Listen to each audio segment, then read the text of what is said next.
viernes, ¿no? Los viernes. Ah, los viernes por la mañana son las 12. Más chico. 2:30. Bueno, es por su parte. Yo lo que tengo con los teléfonos. Ah, Ya tengo con los teléfonos. Hijo de puta, tiene mucho. Con ChatGPT, profe. Meta los documentos a ChatGPT. ¿Cómo no? Tú metes a la guía del temario y le dices a ChatGPT te salen unas preguntas para pasear. ¿Ah, sí? Sí. No, yo no voy a trabajar, me las saco. Muy bien, me puso en nuestro lugar. La mano responsabilidad. Pero ¿cómo se hace?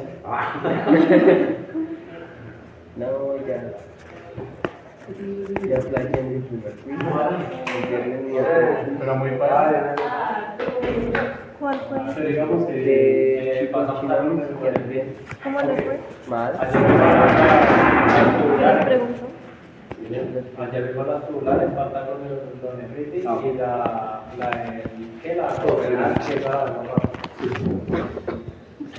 bueno muchachos, entonces continuando con lo que les veníamos diciendo ayer, ayer estábamos más enfocándonos en el túbulo que va acá, ¿sí? Entonces vamos a trabajar con la parte glomerular, ¿sí? Teniendo presentes dos tipos de afecciones, ¿sí? Encontramos la glomerulonefritis, que la vamos a ver principalmente por cosas de origen inflamatorio. En este caso vemos una vasculitis por anticuerpos ANCA, que ANCA, si recordamos, es anticuerpos antineutrófilos citoplasmáticos. Entonces, ¿qué pasa? Que va a haber como una sobreactivación de estos anticuerpos, los cuales van a generar como unas sustancias irritantes, como a forma básica de decirlo, generar unas sustancias inflamatorias. Bueno, ahí también tienen una cosa que se une a la aminoperoxidasa. En conclusión, esas sustancias de desecho nos mueven el endotelio, ¿sí? Y entonces acá vamos a encontrar filtración de las proteínas, por eso encontramos esta tríada clásica, que es proteinuria, cilindros de glóbulos y pues los típicos síntomas de insuficiencia renal aguda, que acá nos lo explico mucho mejor. También encontramos otra cosa que es por la enfermedad anti-GBM, que lo mismo se traduce glomerulobasal membrana, que vendría a ser la afectación también a esta parte de la membrana basal del cerebro. El cuerpo tiene como tiene una discrepancia, empieza a atacar esa membrana y pues ahí también genera como esa afección, ¿no? Es más como de tipo inmune. Y por último está la nefritis lúpica, que ya nos había comentado, la intervención que tiene el lupus con los brotes del mismo, que nos va a llevar a afectar. Lo principal que se afectan son los pequeños vasos.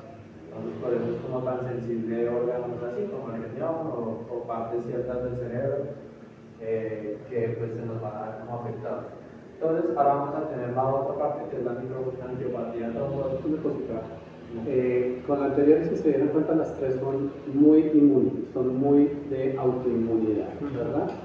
Glomerulonefritis por P-ANCA, C-ANCAS, por lo general por P-ANCAS, glomerulonefritis antimembrana basal glomerular y la lúpica. Faltaría, aunque la lúpica haría parte de la misma, la vasculitis, ¿sí? Que todas son enfermedades autoinmunes. Por eso es que ustedes tienen que tener mucho cuidado con los pacientes que tienen enfermedades autoinmunes. Comencemos con una, entre comillas, simple artritis, ¿sí? Sigue siendo autoinmune y por lo tanto lo primero que yo tengo que sospechar fuera de las articulaciones es el daño directo sobre la membrana basal glomerular. ¿Listo? Entonces, a veces uno se enfoca muy sobre el sitio donde se supone actúa el daño, pero se nos olvida que la membrana basal glomerular es muy lábil a ciertas enfermedades y sobre todo enfermedades autoinmunes. Entonces, ojo con todos los pacientes que tengan problemas autoinmunes. Entonces, continuando, ya pasamos con esta otra parte que es la microangiopatía trombótica, de las cuales vamos a tener tres causas principales. Encontramos la coagulación intravascular diseminada, que es como un desequilibrio en el cuerpo en el cual se activan prácticamente muchos de los factores de coagulación y nos empiezan a generar pequeños trombos. Entonces, digamos, si necesitamos encontrar daños como por causa inmune, acá lo encontramos más por trombos, ¿sí? Como su nombre mismo lo indica. Estos trombos también nos van a permitir un poco más de liberación de glóbulos rojos y por eso acá vamos a encontrar dentro de esta triada los mismos síntomas de insuficiencia renal aguda. Vamos a encontrar filtración de plaquetas porque las plaquetas se van unidas a estos pequeños electrones y pues vamos a encontrar los que se filtran. Entonces esa sería como la tarea. Me encontramos con lo que les decía, la coagulación intravascular diseminada por el síndrome hemolítico urémico que se da a causa de ciertas bacterias, de las toxinas de ciertas bacterias. Entonces, pues genera también esta reacción de coagulación. Y por último encontramos la púrpura trombocitopenia trombótica, que esta ya es por una deficiencia de una enzima, que es la enzima ADAMTS13. ¿Cómo se escribe? ADAMTS13. Entonces, bueno, eso ya no es por deficiencia de esa enzima. Entonces, pues acá vemos un poco más de lo que habíamos visto antes, de las características clínicas. Sí, es que me brillan mucho. Listo. Como pues lo de la liguria, que ya lo hemos visto, los edemas, el síndrome urémico, que es más acorde a lo mismo de las bacterias, en este caso lo referimos a E. coli. ¿Dice que la púrpura es deficiencia de qué?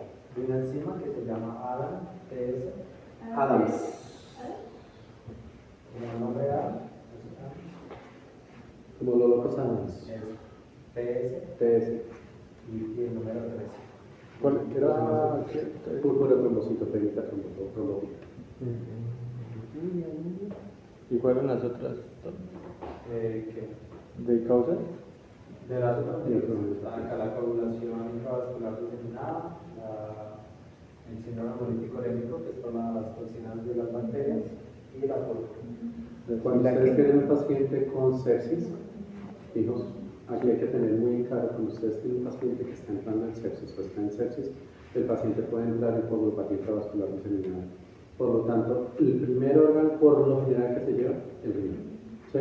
Por eso el paciente que está en sepsis, el riesgo es que entre en una glomerulonefritis rápidamente progresiva y tendría que iniciar la diálisis a ese paciente estando estando en el proceso de esa infección. ¿Sí?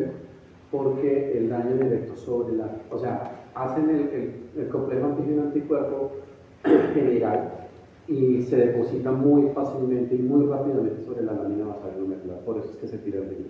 Entonces, por eso, paciente que esté entrando en infección severa tipo sepsis, siempre tiene que estar muy pendiente de la función del riñón, siempre. ¿Listo? Sumemos de ahora el hecho de que si está con una infección severa, ¿qué está haciendo? Una vasodilatación severa, ¿cierto? Y si hay una vasodilatación severa, ¿qué presenta?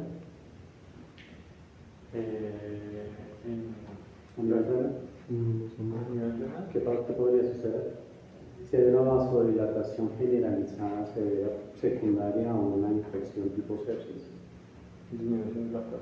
¿Por qué? Disminución de la presión que se ejerce. Eso, sí me gusta que ya están pensando, ya no están pensando sobre el libro, están pensando sobre su paciente. Eso es lo que quiero que sigan haciendo durante todo, de aquí en adelante, toda su vida. ¿Sí? Que cada cosa que ustedes aprendan no la dejen allí, porque eso no es para enmarcar, eso es para aprenderla a poner en práctica sobre su paciente. Dale. Listo, entonces de las características clínicas, ayer mencionamos una de las partes tubulares, como era, digamos, la piel y el exantema, que es un tópico de la medicamentosa.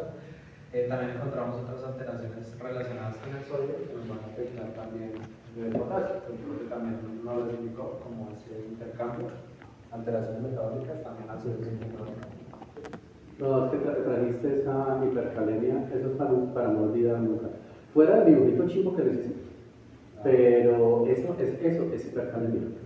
Una T alta amplitud y simétrica. ¿Sí? Eso es porque acuérdense que la T es discretamente plana. Es decir, es redondeada, más alargada a su inicio, más corta a su final.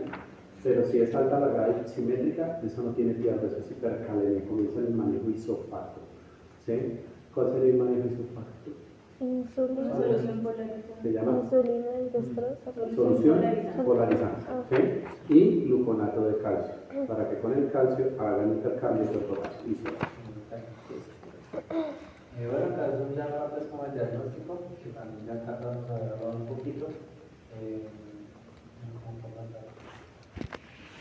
De pronto no habíamos hablado un poco de imagenología, pero pues lo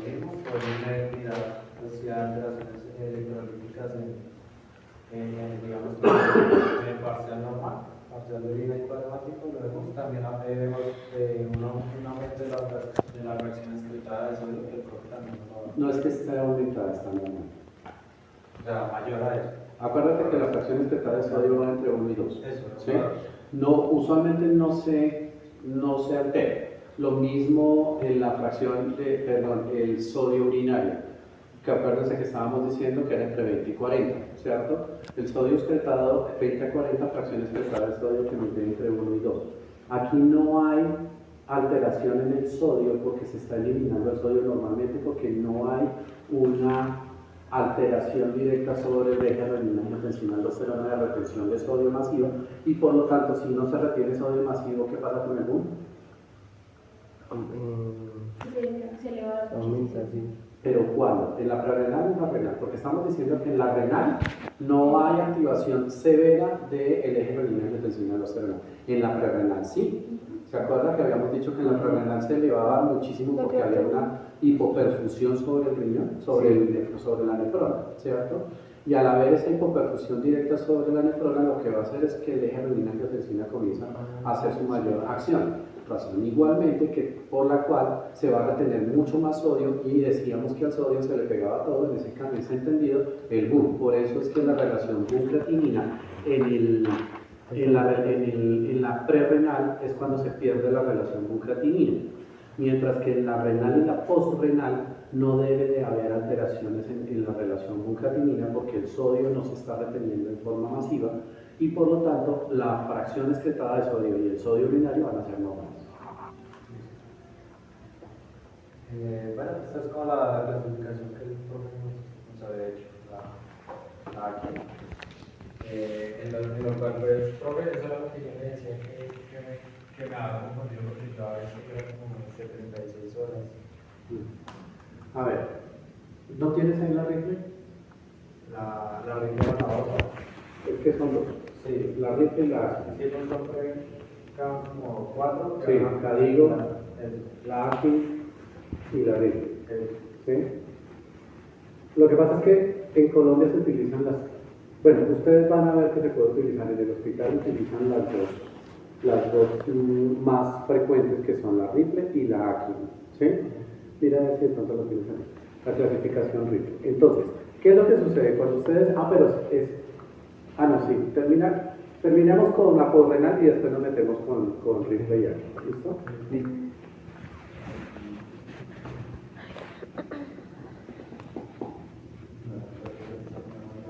Y bueno, Perdón, una última cosita. Con respecto a la renal. Si nos dimos cuenta, habíamos quedado que en la prerrenal no había daño estructural, ¿cierto? Lo único que había era hipoperfusiones, las hipovolenes que nos llevaban a hipoperfusiones, ya sean reales, verdaderas o efectivas. Que eso hace, pues obviamente, que la tasa de filtración glomerular decaiga, ¿cierto?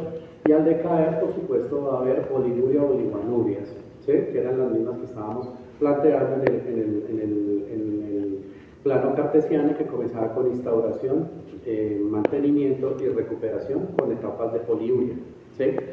En ese orden de ideas, aquí pasa exactamente lo mismo, porque siguen siendo insuficiencias renales agudas. Ahora, solo y exclusivamente para tenerla muy clara, en la prerrenal no hay daño estructural, ¿cierto? Porque es obviamente hipoperfusión. En la renal parenquimatosa intrínseca o necrosis tubular aguda hay daño estructural. Ya nos mostraste cómo quedan los nefronas, cómo quedan los túbulos, dijimos cómo había la apoptosis, todo el cuerpo. Hay daño directo sobre el riñón. Y nos vamos ahora con la postrenal. ¿Listo? Entonces, como bien lo estamos diciendo, en la prerrenal, para saber, digamos, para estar más claro en definir si estamos frente a qué frente de insuficiencias estamos nosotros, pedimos una serie de laboratorios, claramente boom y creatinina, porque pues obviamente son los asobados, pedimos electrolitos y allí hacemos cálculo de fracción excretada de sodio y sodio urinario. Si hay una relación con creatinina elevada, alterada, estamos frente a una prerrenal. Si estamos con una fracción excretada de sodio y un sodio urinario normales, estamos frente a una renal y no postrenal. ¿Listo?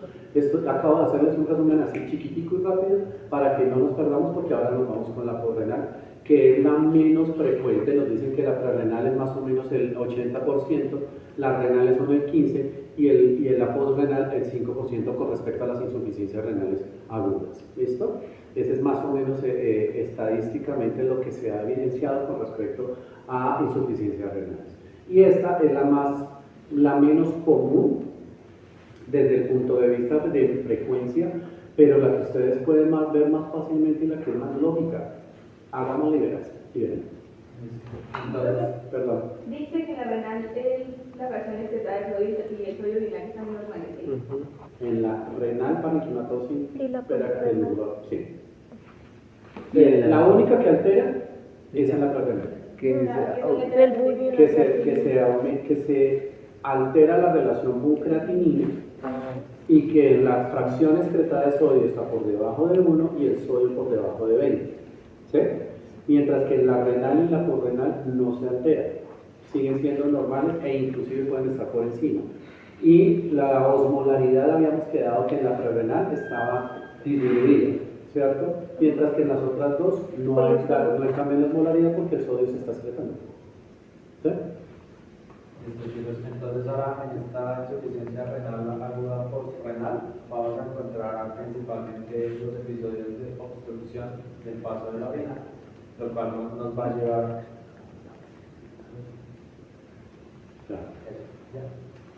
nos va a llevar como tal a un aumento de presión que ya vamos a ver un poquito. Como el profe nos explicó ayer, cuando nos explicaba lo del cálculo, puede afectar a uno de los riñones.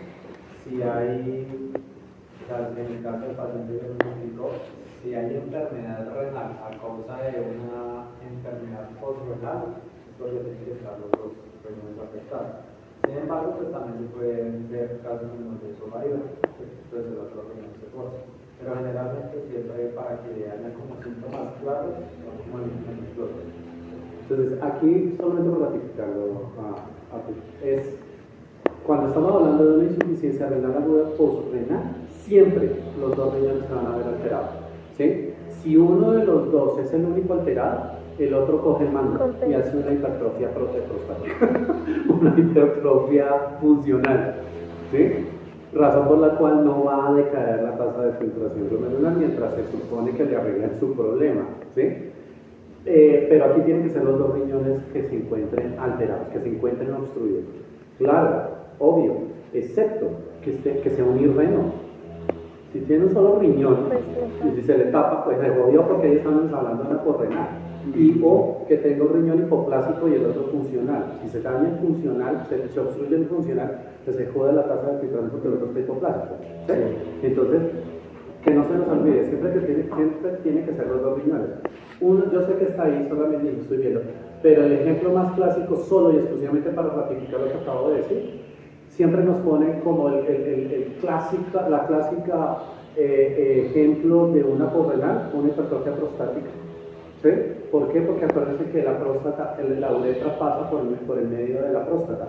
Si hay un aumento del tamaño de la próstata, pues ¿qué va a hacer? Una obstrucción de la uretra y de ahí en forma retrógrada provocando una obstrucción bilateral. ¿Sí? Entonces vamos a encontrar diferentes causas intrarenales que, como su nombre le indica, es adentro de la luz del vaso, que pues vamos a encontrar una obstrucción del vaso, del ureter, que vamos a encontrar pues ya sea por el mismo cálculo o por coágulos. Vamos a encontrar una que ya es en la pared, que es intrarenal, que sería la pared del epitelio, porque eso también vienen masas, los orígenes, como se puede ver en esta imagen. O por último, están ya las extrínsecas, que pues, pueden ser por tumores, o en el caso del que nos comentaba, en el caso del hombre, por una hipertrofia benigna de la próstata, independientemente.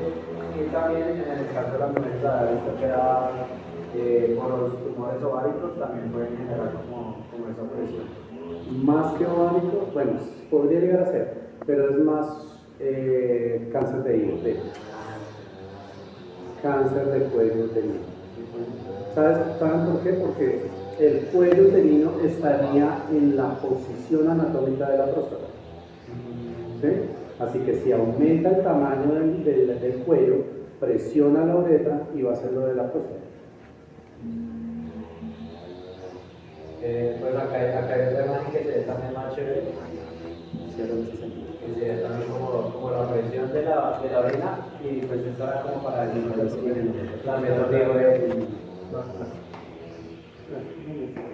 del retorno retrógrado de la orina. Entonces digamos acá está el ejemplo que nos mencionaba, nos comprime como tal el canal uretral, hay un retorno de la vejiga y si bien nuestra vejiga tiene como un tipo de esfínter que tapa anatómicamente, pues eso también se puede romper sobrepasado por la presión, y ahí asciende a las vías urinarias altas, ya nos pasa, nos aumenta las presiones nuevamente en los músculos, la cápsula de Bowman, se nos altera otra vez todo el filtrado y volvemos prácticamente a lo mismo. La vejiga, ya que trae esa población, un poco para recordarlo. Usualmente las imágenes que nosotros nos muestran en nuestros libros de anatomía nos muestran cómo el uréter entra y hace eso, un hueco. ¿Sí? Eso es mentira. El uréter ingresa, empezando porque no es completamente recto. El uréter hace una curvatura tipo C, ¿sí? Y acá es donde tendríamos nuestro tercer estrecho, que ya habíamos hablado de los tres, ¿verdad? Y cuando ingresa el uréter en la vejiga, le hace una forma de bisel. No entra en forma de orificio, sino como un bisel. ¿Sí? De forma biselada, así. Ah, ¿como en punta? Como la suma. Ah, ok, ya entiendo. Exacto, biselados, así. Ajá. No así, sino así. Ok. ¿Verdad? Y aquí alrededor, como bien lo dicen, alrededor de este sitio, el detrusor le forma un pseudo esfínter, y como su nombre lo indica, pseudo significa que no es un esfínter verdadero, es un pseudo esfínter. Pero mira lo que nos sirve, si esto se comienza a pletorar de orina, ¿sí? Cuando llega acá, si fuese así como los dibujos, si llega a esto, pues obviamente se va para arriba, y entonces todos tendríamos hidronefrosis. ¿Sí?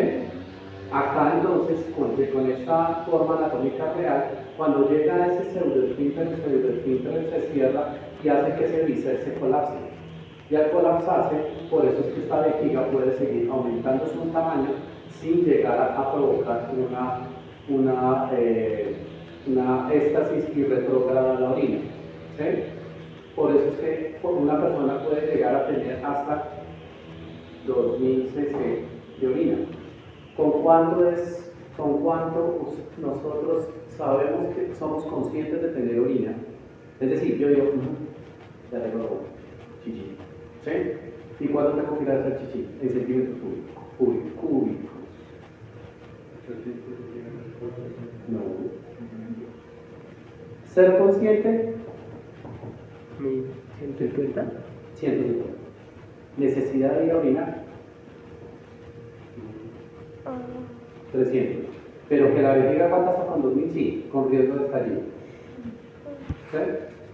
Este dato es supremamente importante. Cuando ustedes ordenen una ecografía renal y de vías urinarias, el ecografista, el radiólogo, les va a tener que decir cuánto fue el residuo postmiccional.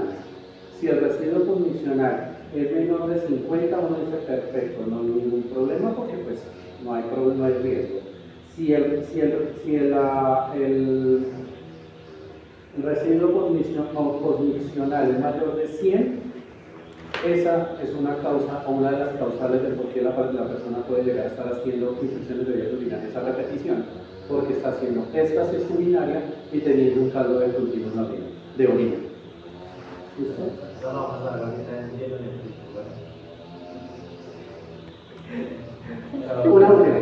Una última. La vejiga, la mujer tiene otro pseudoesfínter en el cuello.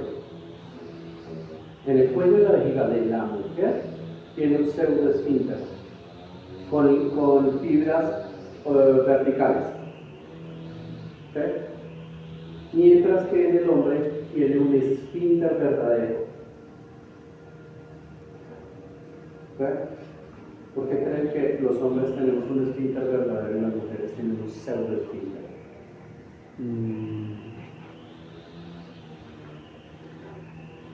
No sé, de pronto porque el esfínter genera la contracción necesaria para generar la presión, pues es más larga sí, la uretra, ¿no? Entonces no sé. ¿Dónde termina el aparato urinario de la mujer? ¿Dónde termina el meato urinario? El meato urinario, la parte superior, por encima del canal. Superior al canal. La vagina. ¿Sí? Perdón. Esta no es la vagina, pero es la vulva. ¿Sí? Ahora, la uretra, el meato urinario de la mujer termina en una estructura que se llama el vestíbulo. Y acá termina en todo el centro, y al lado y lado de la uretra, del introito vaginal, se encuentran las glándulas de Skin. ¿Sí?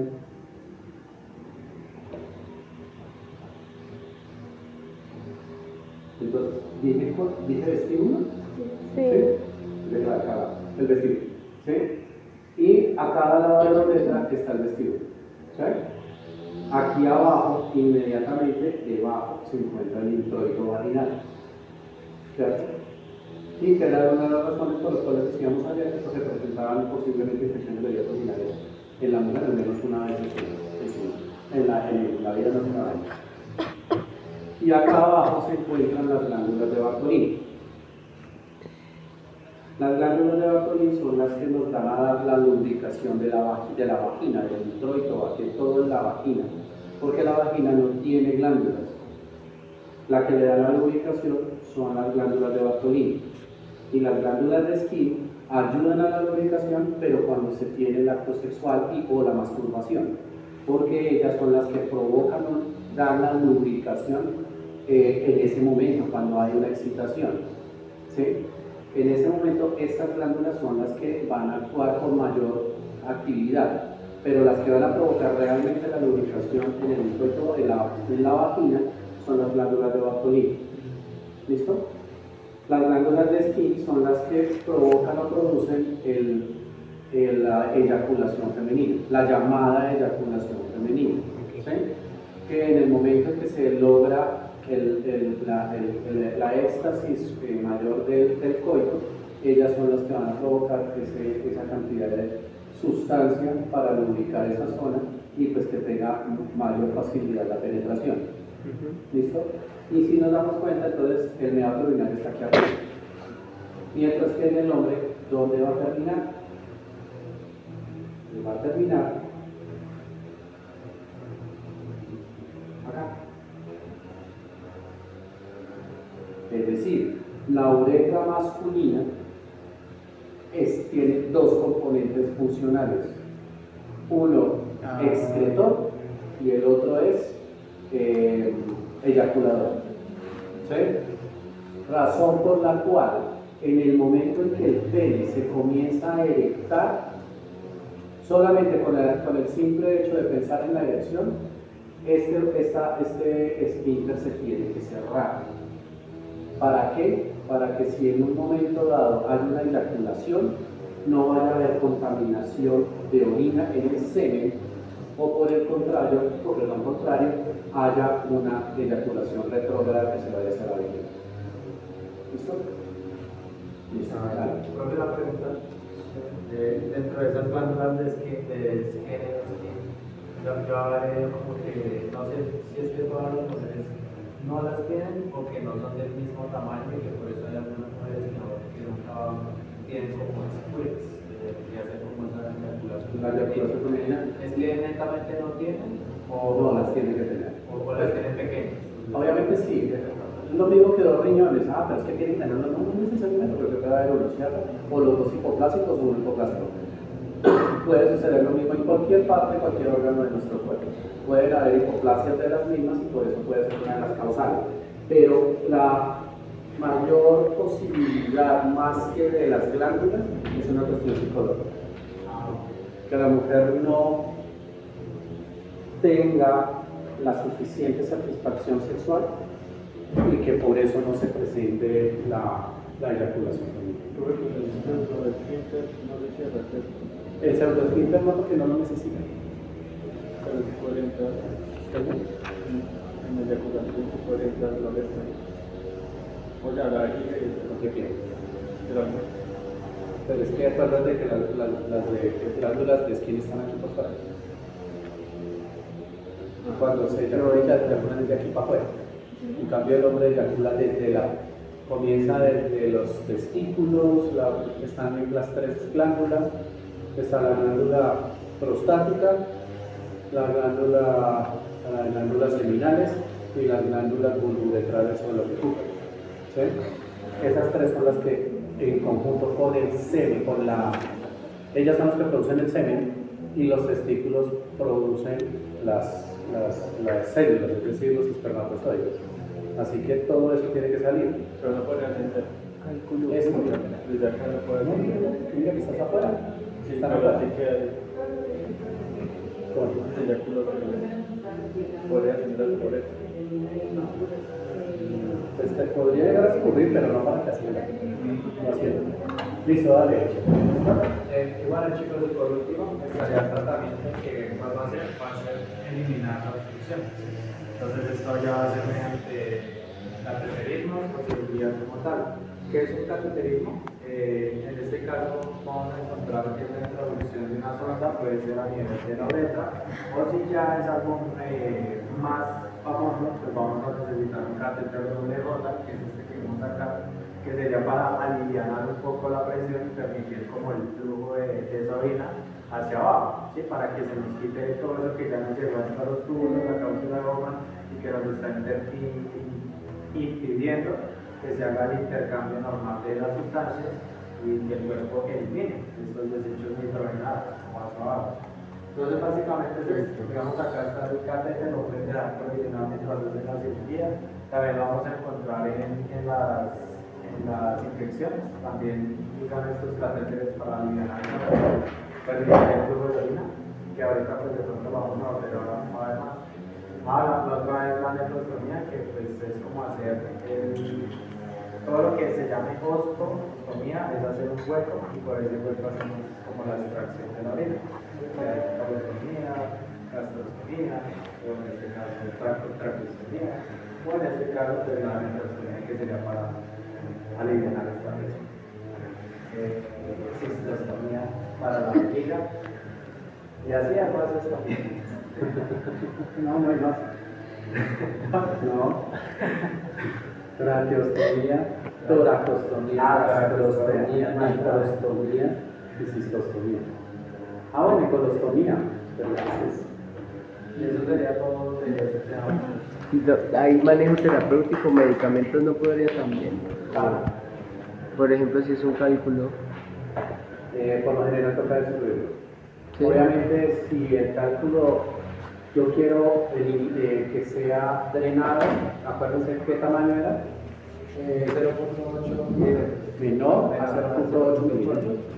Con ese se supone que el cálculo va a ser eliminado, ¿cierto? Pero si es mayor, tendríamos que hacer litotripsia extracorpórea. ¿Sí? La litotripsia extracorpórea, todos hemos visto que es un tomógrafo, ¿verdad? La parte.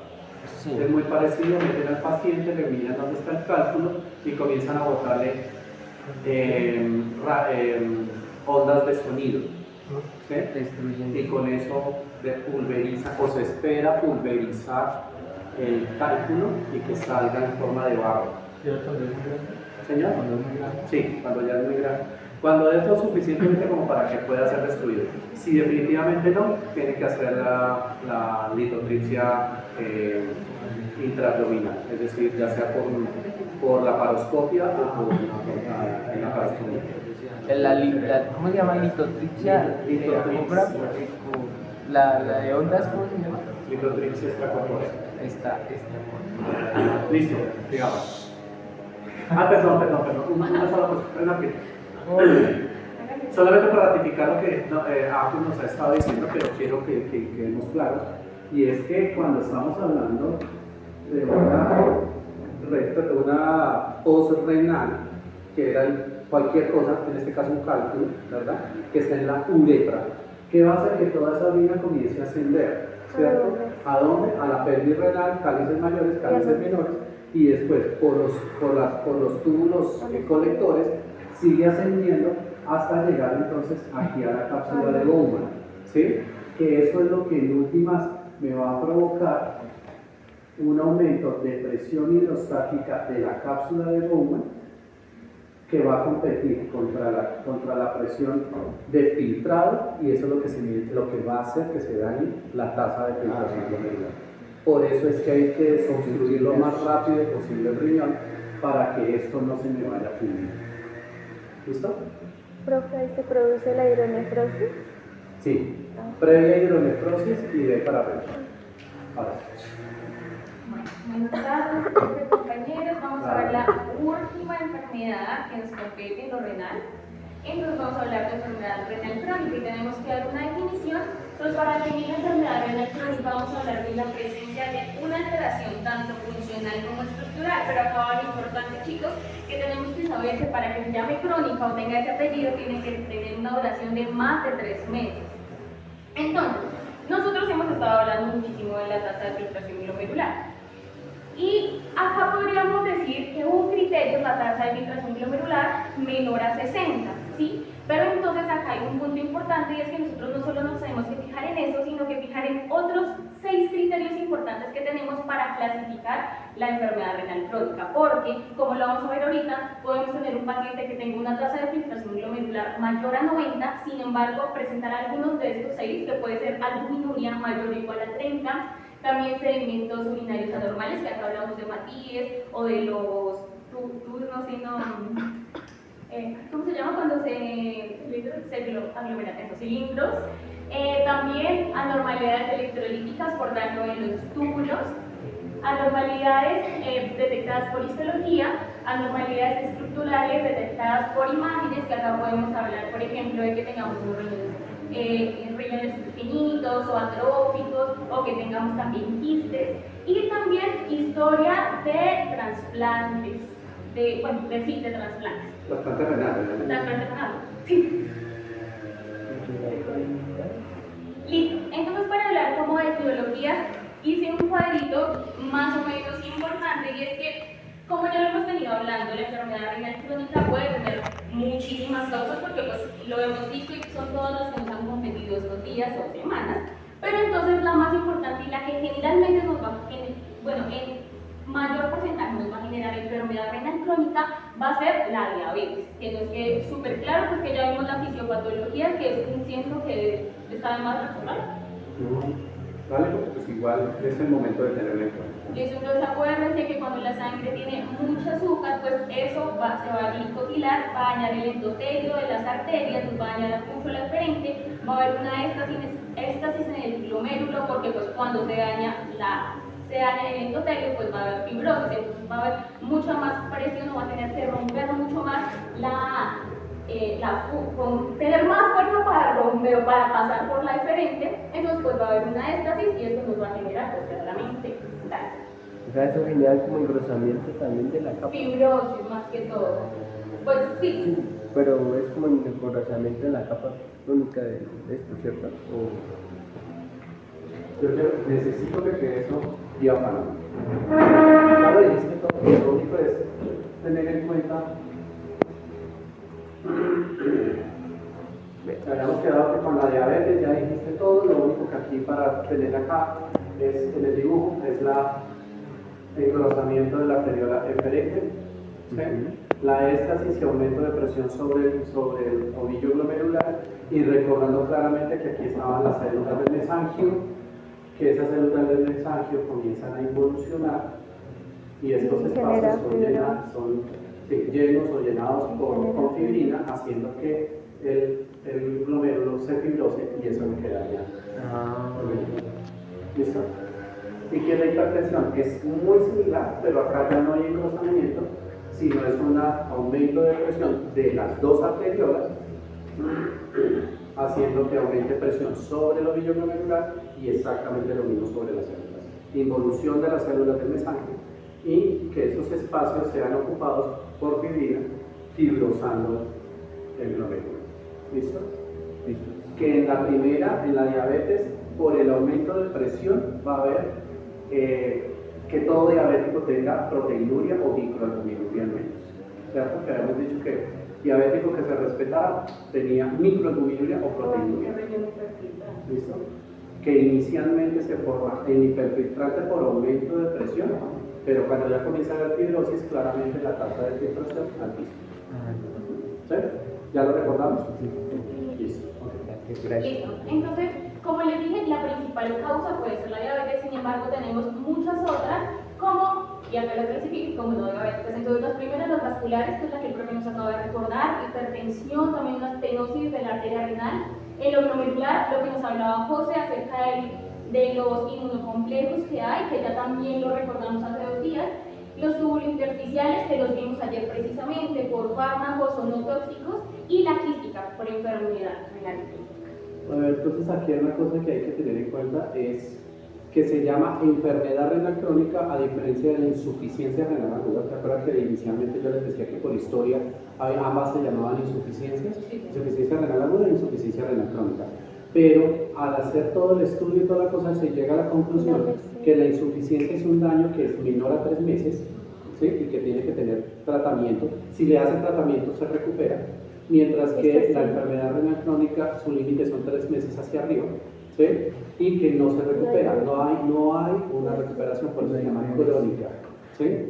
Y que sus causas, por llamarse enfermedad, es porque tiene 4 causas específicas: diabetes, no lo acabas de decir, hipertensión, enfermedades autoinmunes o alteraciones anatómicas, que son exactamente lo que tú acabas de decir, ¿sí? ¿Cuáles son las enfermedades? La diabetes ya quedó, hipertensión ya quedó, alteraciones anatómicas, tal cual como lo dices tú, alteraciones a nivel de los vasos renales, digamos de las arterias renales, riñones poliquísticos, ¿sí? Hipoplasia renal, bueno, eso sería, ¿qué fue lo que dije? Sí, alteraciones anatómicas, riñones en herradura, ¿sí?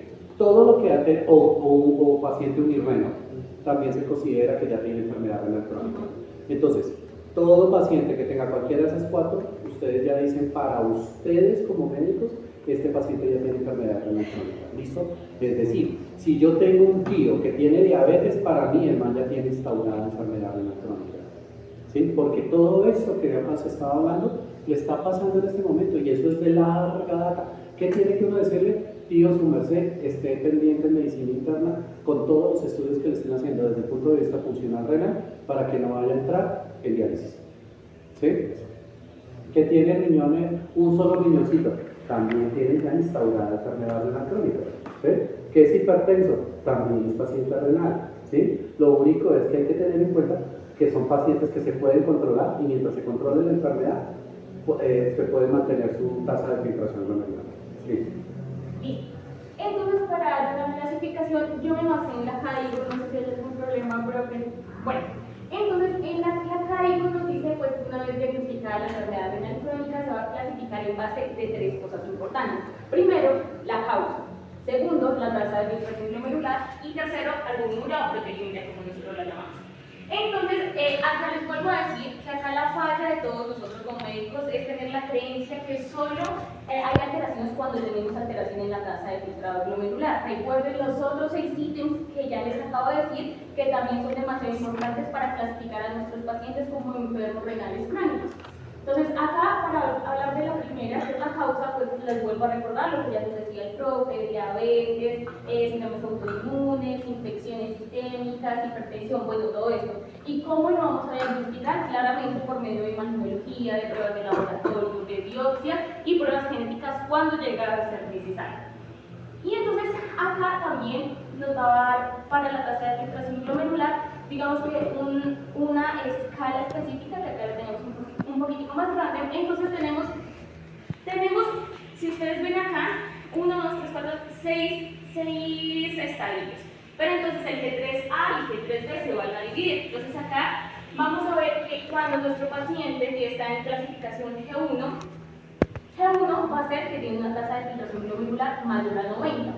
Acá los uní porque G1 y G2 son diferentes tasas de filtración glomerular. G1 mayor de 90, G2 de 60 a 89. Sin embargo, acá para que ustedes les quede un poquito más claro, quise traerles cómo se iba viendo tal vez la sintomatología en el paciente para que nos quedara como entendido. Y es que acá pues claramente va a haber proteínas en la orina, pero el paciente en sí no va a tener síntomas, tanto en G1 y G2 va a ser un paciente que de pronto no siente absolutamente nada normal, sí puede vivir su vida diaria normal con su calidad de vida perfecta.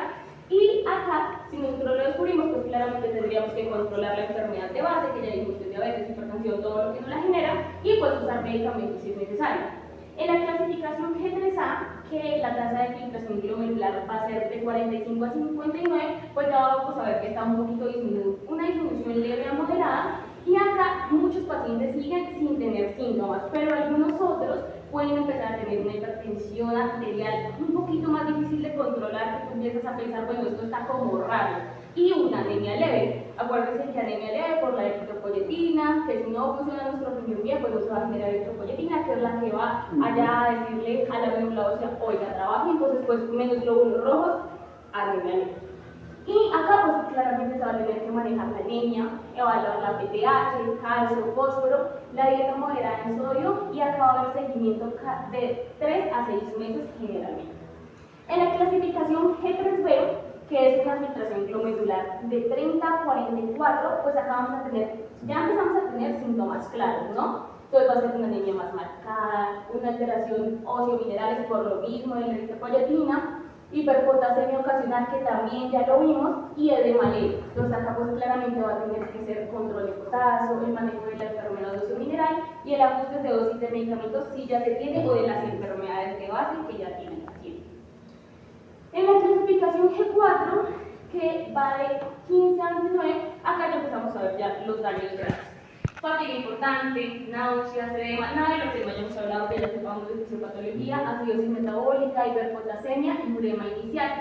En estos pacienticos ya todos vamos a empezar a pensar preparar terapia de reemplazo renal o diálisis, porque estos pacienticos se van a empeorar rapidísimamente, entonces no vamos como a poder hacer mucho. Entonces empezar a educar sobre diálisis, manejo estricto de electrolitos y eritropoyetina sin anemia.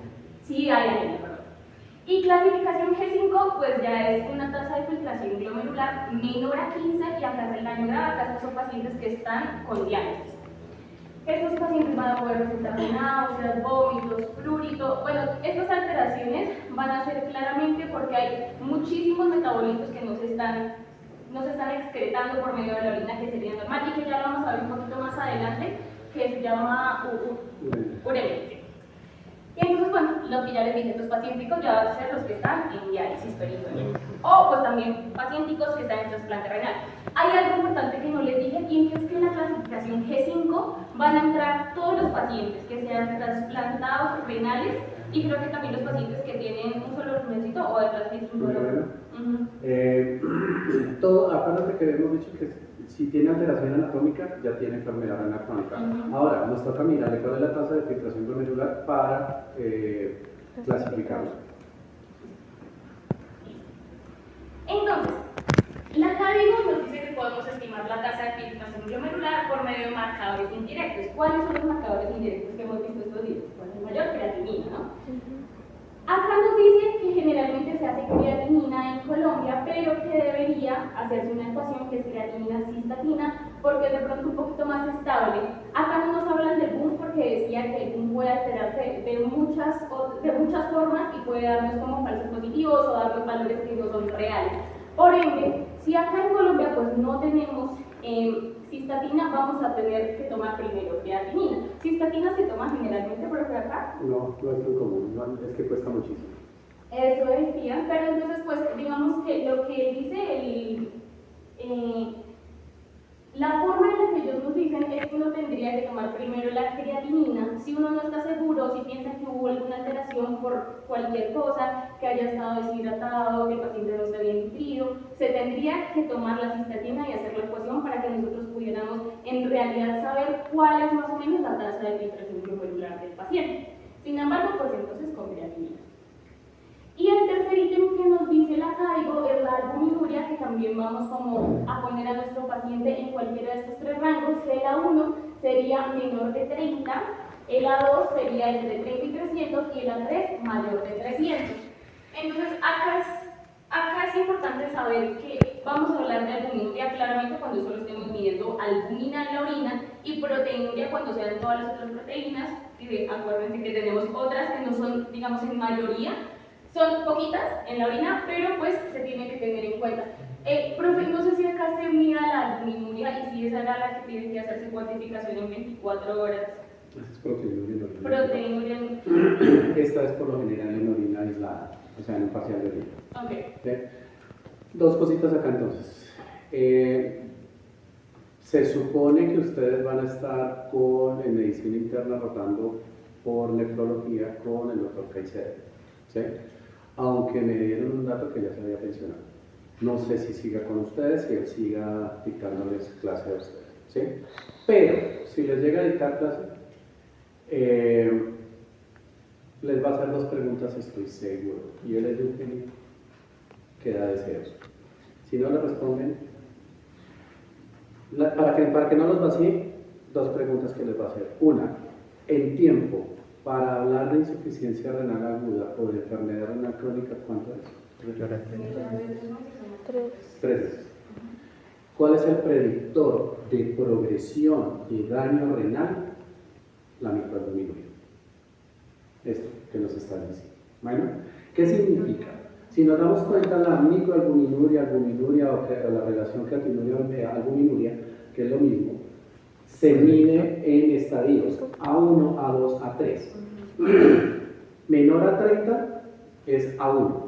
Eso significa que puede ser normal o discretamente elevado, que se puede esperar en un paciente diabético.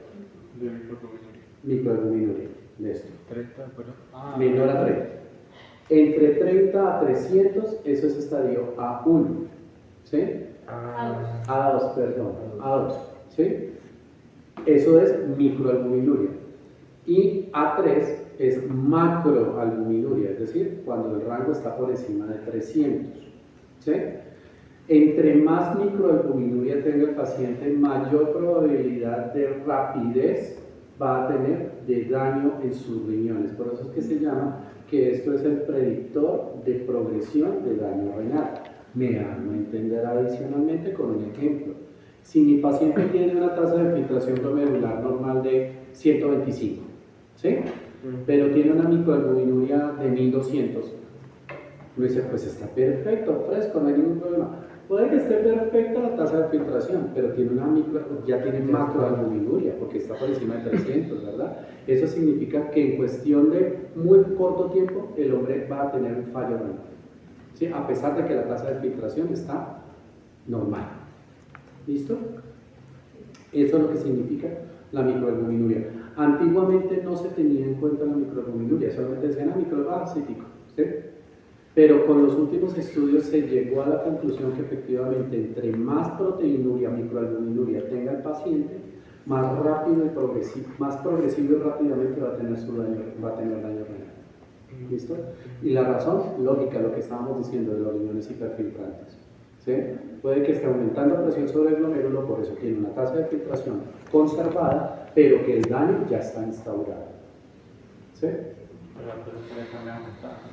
No, eso es solamente el ejemplo, que digamos que habíamos quedado con el riñón hiperfiltrante, pero puede estar en 125, que es normal, y con un A3, ¿sí?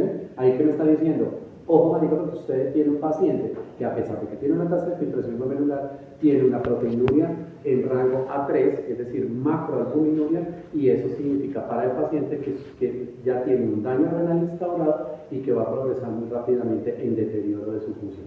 ¿Es una tal hepática?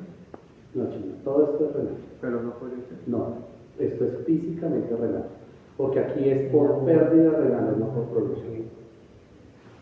A ver, No es que no pudiese, lo que pasa es que de pronto te metes con otra cosa que no es, ¿sí?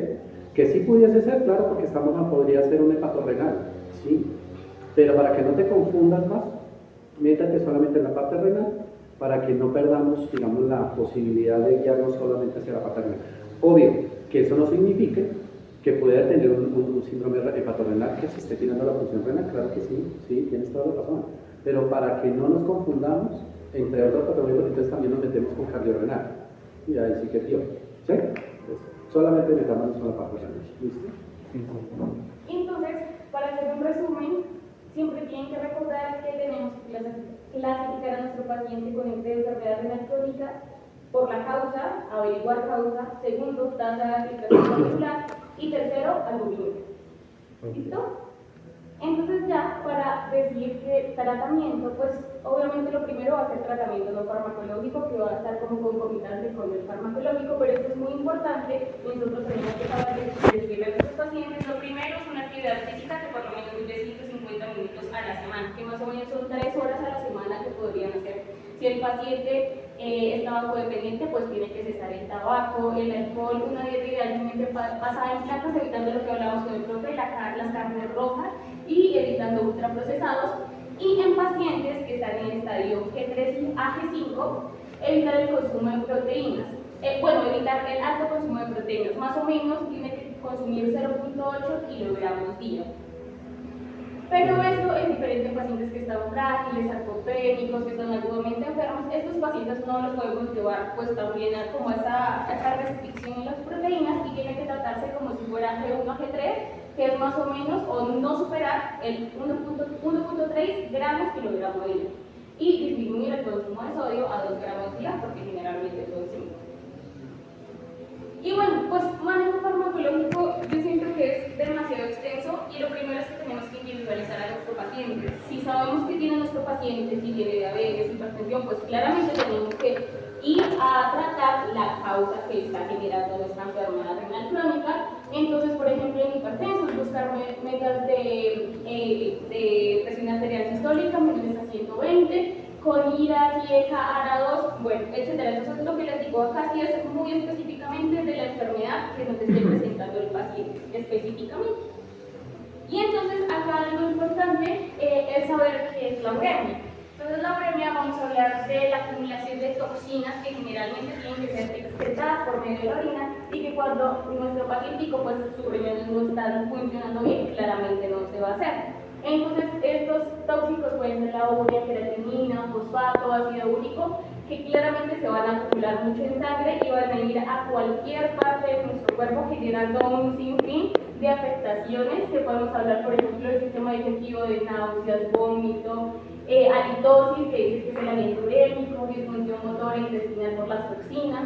O sea, si yo les voy a dejar en las diapositivas solo les digo todo, no, pues afecta todos los sistemas, hematológico, la solamente al menos uno, sistema digestivo, ¿qué podría ser? Sistema hematológico tal, cardiovascular.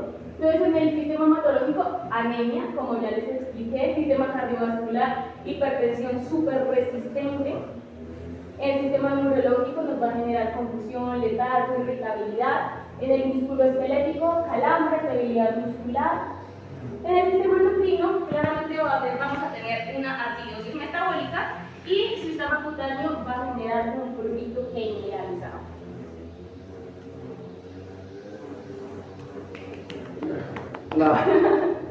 ¿Se acuerdan que yo les decía? Siéntate.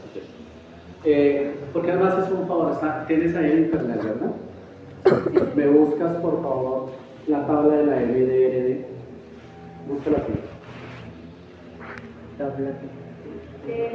No, MDRD. Modification Diarrheal Disease. Eso. Busca, así. Busca.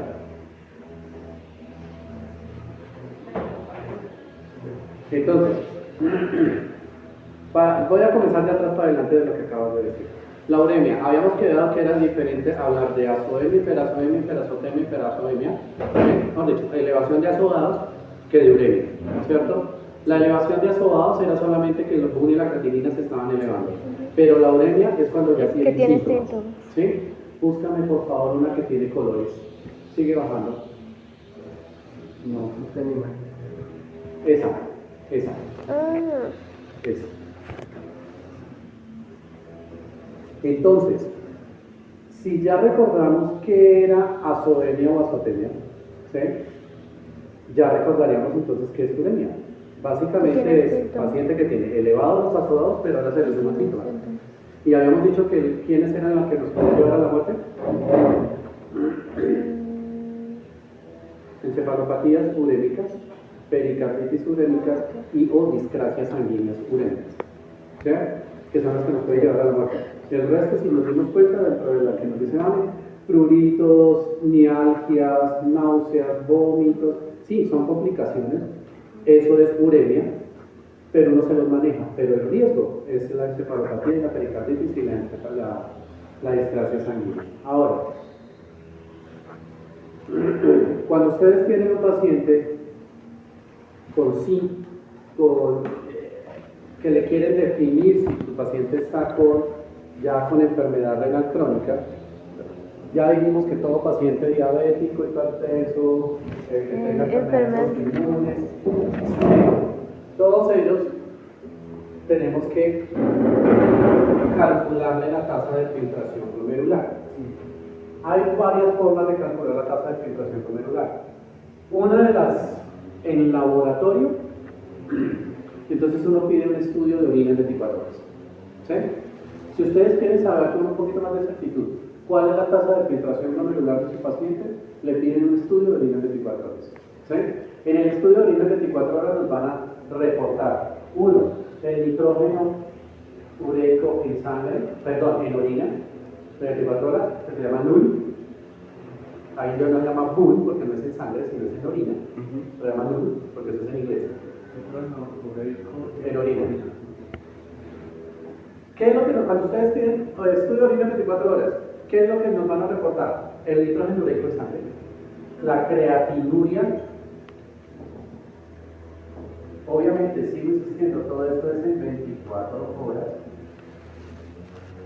La creatinuria, la proteinuria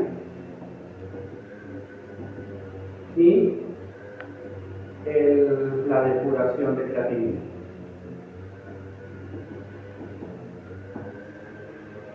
Estas cuatro es lo que nos van a reportar en un estudio de 24 horas. Ah, perdón, y nos hace falta volumen urinario. El volumen urinario. ¿Sí? Súper necesario claramente para definir si el paciente está en anuria, oliguria o de la roba. ¿Sí? ¿Qué significa entonces para nosotros la proteinuria? Claramente para saber si el paciente tiene algo nefrótico o subnefrótico, ¿cierto? La depuración de creatinina es alias tasa de filtración glomerular.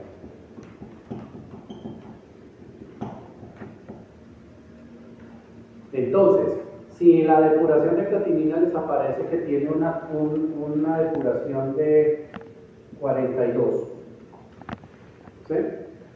Yo tengo que ir, yo tengo que, esa tabla se la tiene que aprender de nuevo, ¿sí? Y es rechimba de aprendérsela. Comiencen de 15 en 15 hacia arriba, menos en el estadio clínico 2 que es 30, ¿sí? Si se dan cuenta, todo va de 15 en 15. ¿Sí? Ahora, si me dicen que tiene una depuración de creatinina en 42, ¿a qué corresponde la tasa de filtración allí? ¿Qué estadio clínico? 3D. ¿Sí? 3D. ¿Y ya? 3D. ¿Ya? Y que dentro de se le habían pedido microalbuminuria a ese paciente y le dijeron que tenía 230 de microalbuminuria. Entonces este paciente, si lo clasificamos tendría enfermedad renal crónica, estadio clínico 3B a 12. ¿Listo? ¿Difícil de hacer el diagnóstico del paciente? No, está aquí.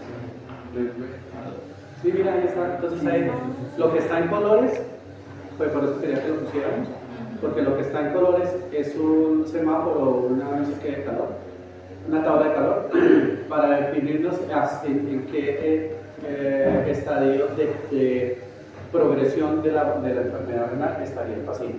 ¿Cómo se llama la Se tabla? les va a mandar. Hay otra, debe de haber otra hija. Si quieres, ¿Cómo hay se una que llama? va con verde. ¿Ya te va con verde? Sí, hay un amarillo, rojo y verde. Ah, ¿esta será? Esa. Ay, ahí está más chévere. Pero se me ve. Entonces, vengan, entonces hacemos el ejemplo. Ahora, con toda la tecnología que todos tenemos ahora, que tenemos a nuestra mano, y que se la pasan con ella en las manos, entonces, no, ustedes no me lo ven. Les recomiendo que bájense para su rural o mientras tanto aquí en sus, cuando estén en medicina interna, les recomiendo la calculadora nefrológica española. ¿Sí? Es solamente colocarle, ahí le dice, ¿qué necesito? Peso, la creatinina, si es hombre o mujer, y le calcula la tasa de filtración. ¿Sí? Así de chimbo es la cosa. Pero, ¿qué tal que les toque donde les va a tocar su lugar? Y me va a enseñar. En la mierda. ¿Sí? Y mierda sin internet. ¿Sí? Y entonces yo voy a decir, ay, no tengo internet, su merced se va a morir de la enfermedad porque no tengo ni idea cuál es su tasa de filtración glomerular. Pues la chimba. Se tiene que aprender una formulita que es re fácil. Si me la ponen yo, y mato una ¿sí? Entonces, se llama la Crocus-Gall. ¿La qué? Crocus-Gall. O tasa de filtración glomerular. Entonces, la Crocus-Gall, ¿cómo se halla? Es 140 menos la edad, esto multiplicado por el peso, sobre creatinina sérica multiplicado por 72. Aquí me va a dar un resultado, ¿verdad? Ese resultado sería para un hombre. Si ustedes están hallándole la tasa de filtración glomerular a una mujer, la tienen que multiplicar por 0.85. ¿Sí? ¿Esta de peso? Sí, señor. En kilos. Si nos damos cuenta de chimbo, porque no necesito cosas exóticas. ¿Qué es lo que tengo que tener nuevo? La edad. ¿Será que no vamos a ver la edad, hermano? La creatinina, pues que en un laboratorio me leen la creatinina. Y ya. ¿Por qué? Porque 140 y 72 son constantes. 140 es el estimado del metabolismo proteico y 72 del metabolismo muscular. Son cosas que son ya estándar, no cambian. ¿Sí? Por lo tanto, para hallar la tasa de filtración glomerular mediante fórmulas sin necesidad de tener internet para mirar una calculadora nefrológica, les recomiendo esta que es la más fácil. Hay como 4 o 5 más, que son la MDRD, la MDR modificada, la CKD-EPI, la CKD-EPI con 5, 4, con 6 variables, una cantidad. Pero esta es imposible que no se la aprendan. ¿Sí? Y es más, necesito que se aprendan esto. ¿Listo? Ahora bien, si nos damos cuenta acá, hay una cosa que es muy interesante a tener en cuenta en la tabla. Porque esta es la clasificación. Ustedes tienen que decir, ustedes que obligatoriamente, cuando ustedes digan que su paciente tiene enfermedad renal, tienen que clasificarlo en 1, 2, 3A, 3B, 4 o 5. ¿Sí? ¿De quién es esa responsabilidad? Pues nuestra. ¿Sí? ¿Cómo la voy a ver? Con la Crocus-Gall o taras de creatinina también sería.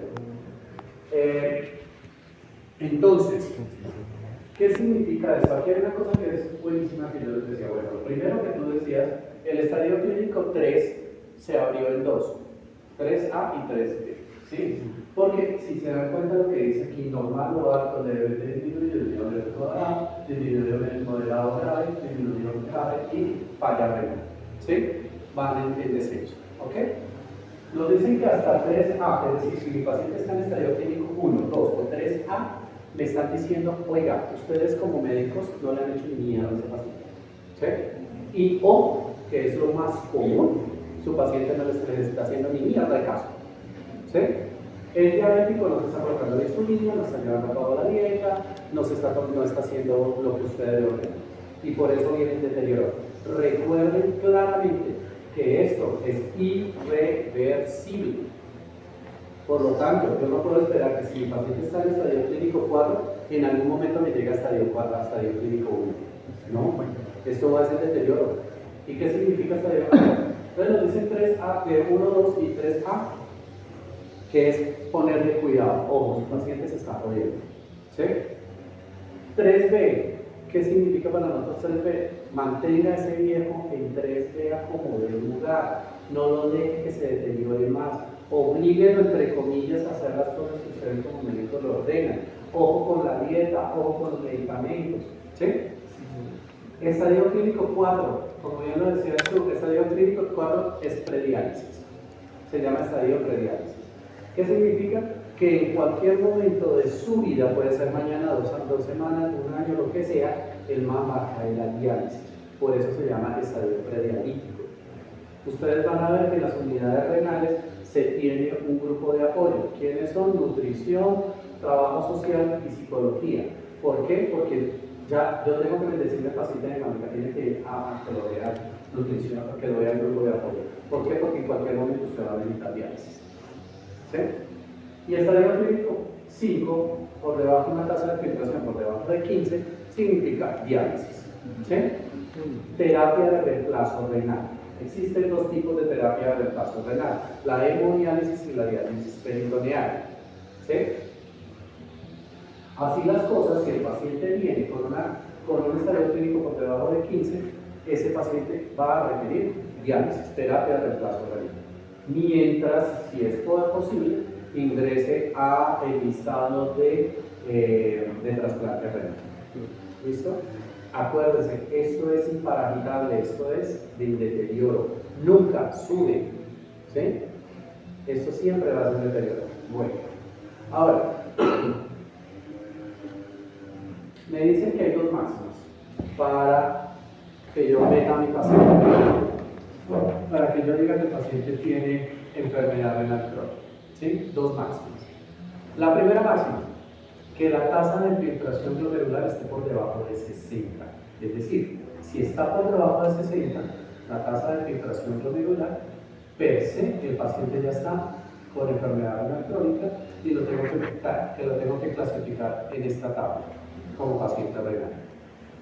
Y la segunda máxima es que la tasa de filtración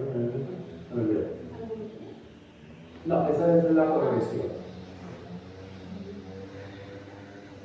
Y la otra, ¡ay mierda! Se me olvidó. 2 criterios. El primero es la tasa de filtración glomerular por debajo de 60. Y la segunda, mira, yo me trabajo todos los días con ella, se me olvida. Es que cuando hablo muy rápido y muchas veces se me confunden las vainas. Ya les digo cuál. Entonces, ya. Que tenga enfermedades de vaso. ¿Sí? Entonces, que tenga una tasa de filtración por debajo de 60 y o que tenga enfermedades de vaso. ¿De acuerdo? Sí, sí. Si cumple uno de los dos, con los 2 criterios, claramente el paciente ya es renal. Por eso es que lo tenemos que clasificar en esta tabla. ¿Ok? Entonces, aquí les decía entonces que en esta tabla hay una cosa que es supremamente interesante. Y es que tiene que el estadio clínico 1, es decir, el estadio clínico 1, dice cuando tiene una tasa de filtración glomerular mayor o igual a 90. ¿Cierto? Y uno dice, marica, ¿cómo así? Mayor a 90 es 125, ¿cierto? Entonces, tengo que decir que tiene estadio clínico 1 mi paciente que tiene una tasa de filtración de 125. Pues no, porque entonces estaría perfecto, ¿cierto? Entonces póngale cuidado a este ejemplo. Tránsito, China de 27 años, lúpica, tasa de filtración 124. ¿La clasifican sí o no? Le dicen a ella que tiene, bueno, o para ustedes dicen que tiene enfermedad renal crónica, sí o no. Sí. ¿Cuál es la razón? La enfermedad. Tiene una enfermedad autoinmune. ahí es donde viene el que yo le pueda decir a esta vieja, usted tiene una enfermedad en un estadio clínico 1. ¿Sí?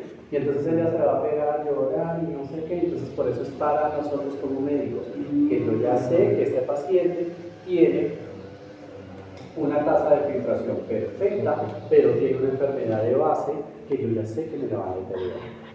¿Sí? ¿De acuerdo? Por eso es que el estadio clínico 1 no es para todas las personas. ¿Sí? No sé, perdonen los cojo de ejemplo, no sé, digamos que Mario, ¿sí? No tiene ninguna enfermedad de base, tasa de filtración de 111. Perfecta. ¿Sí? Le digo, oiga, vale, estás en estadio clínico 1. Pues no, ¿cierto? Porque no tiene enfermedades de base que me van a alterar ese. Ahí vendría el paciente que tú decías de pronto del unirreno, una tasa de filtración de 115, ¿sí? Pero es unirreno, ¿lo meten o no lo meten a la tabla? Uy, pues. No. ¿Por qué razón? Acuérdense que son diabético, hipertenso, autoinmune y alteraciones anatómicas. ¿Es normal tener un solo riñón? Pero si funciona. Pero puede ser que ¿Todos tenemos uno o dos? Dos, pero. Ok, eso significa alteración o no alteración anatómica. Para ver cómo. ¿Sí?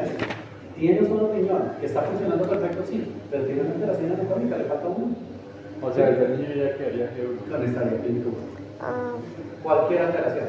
Riñones poliquísticos, ya habíamos quedado. Riñones en herradura, riñones tóxicos, que tengan tos renal. Pero siempre la mayoría de reno va a evolucionar en estadio en toda su vida. No necesariamente. Hay pacientes que se dan cuenta que tienen enfermedad renal crónica, perdón, que son unirrenos hasta cuando se les hace una ecografía por otra cosa. La gran mayoría terminan así. Es decir, tiene 60 y pedazo de años, le dolió la barriga, yo le pido una ecografía y en la ecografía me parece paciente unirreno, el otro hipoplásico o ausente. Y uno le dice, oiga, ¿usted tiene un riñón? ¿Yo? ¿Cómo así? ¿Dónde me salió? ¿Cuándo me salió? Si llevo 60 y pedazo de años. Y mira, ni siquiera sabía. Yo se la pedí, pero porque tenía dolor de la barriga, no porque tenía problema renal. ¿Sí? Eso. Entonces, primera cosa. Tasa de filtración glomerular mayor a 60. Ahora, ejemplo acá. Nos ingresa a consulta custodia y doble Eustaquio. ¿Sí? Ambos, marido y mujer, primera vez que vienen a consulta con ustedes. Custodia tiene paciente, ambos tienen 58 años. ¿Sí? Y traen laboratorios que les habían pedido del rural. ¿Sí? Y vienen a ustedes a la lectura. ¿Sí? Don Eustaquio es hipertenso y diabético. Tiene combo. Doña Custodia, totalmente negativo en todos los antecedentes. Antecedentes patológicos negativos. Ustedes miran y le hacen la tasa de filtración glomerular. Don Eustaquio tiene una tasa de filtración de 65. Y doña Custodia tiene una tasa de filtración de 68. Pregunta: ¿a quién de los dos o a ninguno lo meten en la tabla de filtración glomerular? a los dos. Al Señor. Tú, A los dos. dos. Al Señor. Dos. Perdón, al señor. A los dos. A los dos. Dos. Eustaquio. ¿Por qué Eustaquio? Porque era uno o dos condiciones que se cumplan para certificar una tabla. Entonces, ¿él con qué cumple? Con la tasa de filtración glomerular. Porque él tiene 65 y ella tiene 68. Él cumple con la edad. Pero ambos tienen la tasa disminuida. A ver, perdón, me faltó una cosa y disculpen antes de que hagan el análisis. Nos dicen allí que después de los 40 años se va a disminuir o a perder la tasa de filtración glomerular a razón de 1 mililitro minuto por 1.73 metros cuadrados por año. Así que yo no puedo esperar que un señor de 70 años tenga una tasa de 125. Eso no está. Entonces ahí sería Eustaquio. Porque esta señora tiene 68 con 58 y el señor es diabético hipertenso con 65. ¿Cuál sería, en qué estadio clínico estaría don Eustaquio? El leve disminuye. ¿Sí? Estadio clínico. ¿Sí? Le pueden quitar la G. Bueno, listo. Ahora, seguimos con los mismos señores. Ustedes le piden nuevos laboratorios para verlos dentro de 6 meses. ¿Sí? Doña Custodia aparece ahora con una tasa de filtración de 55 y don Eustaquio una tasa de filtración de 63. ¿Meten o no meten a la cosa? Sí. ¿Por qué? Pasó 6 meses y Estaba Es una tasa de disminuyendo. filtración por debajo de 60. Está Así que disminuyendo. cumple el segundo criterio. Ajá. ¿Listo? ¿Quedó claro? Sí. ¿Segurísimo? Disculpe, después de los 40 disminuye 1 milímetro por año. Mililitro, Mililitro mililitro. por año. Mililitro. Por año. Sí, señor. Por ahí dicen los libros, a razón de 10 mililitros cada 10 años. La misma mía. Nos queda más fácil saber que tengo un mililitro por ahí. Por año. ¿Sí? ¿De acuerdo? ¿Estamos? Listo. Si estamos realmente, entonces hágame lista. Listo. 3 de acuerdo. Recuerden que esto no es para tenerlo ni enmarcado ni nada, eso es para practicarlo ya. Miren, sin hablar mierda y cuando salgan de acá espero que lo hagan. Muchos de los niños que han pasado conmigo comienzan a jugar con esta tabla y créanme que le han ayudado muchísimo a personas que ustedes conocen, sus mismos familiares, no sé, con los que viva alguna persona, ¿sí? Porque solamente con hacer esto y haberse aprendido esto ya saben perfectamente si tienen o no alteraciones renales. ¿Listo? Entonces, este es su señor, tiene una edad de 62 años, tiene un peso de 80 kilogramos, una creatinina sérica de 1.36 y tiene una microalbuminuria de 572. Desarrollemos esto. Lo vamos a desarrollar uno a uno. Hay una cosa que sí les quiero hacer referencia. Si ustedes hacen esto derecho, matemáticamente no les da. No entiendo la razón ni tampoco necesito. ¿Sí?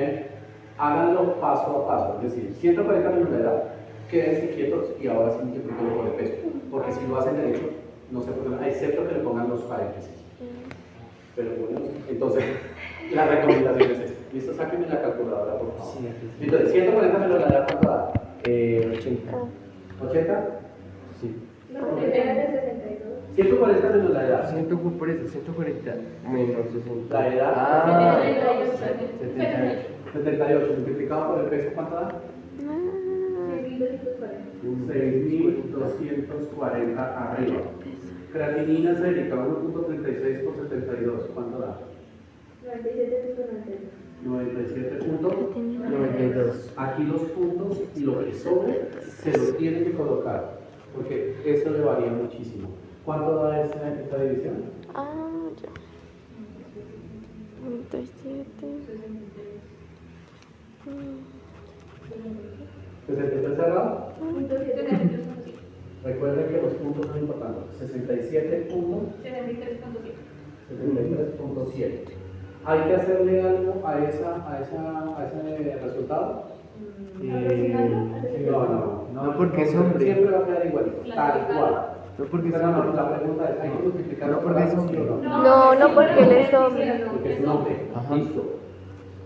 Ahora, hallemos el diagnóstico. Este señor entonces tiene una enfermedad renal crónica, estadio clínico, ¿cuál? Quitémosle la G. Así se escribe el diagnóstico y ustedes lo van a ver en las historias. Enfermedad renal crónica, estadio clínico, 2. 2. 2. Ok. Microalbuminuria 572. A3. Difícil. Ya. Ahora, yo te veo como incrédulo. ¿Qué pasa, chico? ¿Es seguro? 3. Pues está muy vivo. Pensando en reumatoide. Listo. Ahora, tenemos a una mujer. 63. Edad 36 años. Peso 76 kilogramos. Creatinina 4.96. Microalbuminuria de 18. ¿Cuánto nos da? Entonces, 140 menos la edad, ¿cuánto da? 104. Multiplicado por el peso. 4.864. 4.864. 864. La creatinina es el pescado. 4.96. No, a mí me da diferente. Me da 7.4. La edad. Que todos estamos de acuerdo. Yo como en matemáticas para 140 menos la edad. menos 36. No. Es Menos. O al menos, multiplicado por el peso. 100. A ver, 140 menos 36. 104. Listo. Y eso multiplicado por el peso. 76. 7.904. 7.904. Creatinina sérica, 496 multiplicado por 72.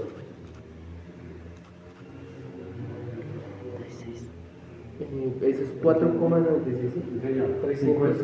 Ah, 14. 357.12. 357.2. 57.2. ¿Cuánto es la división? 12. 12. 4, Pues hagámosla.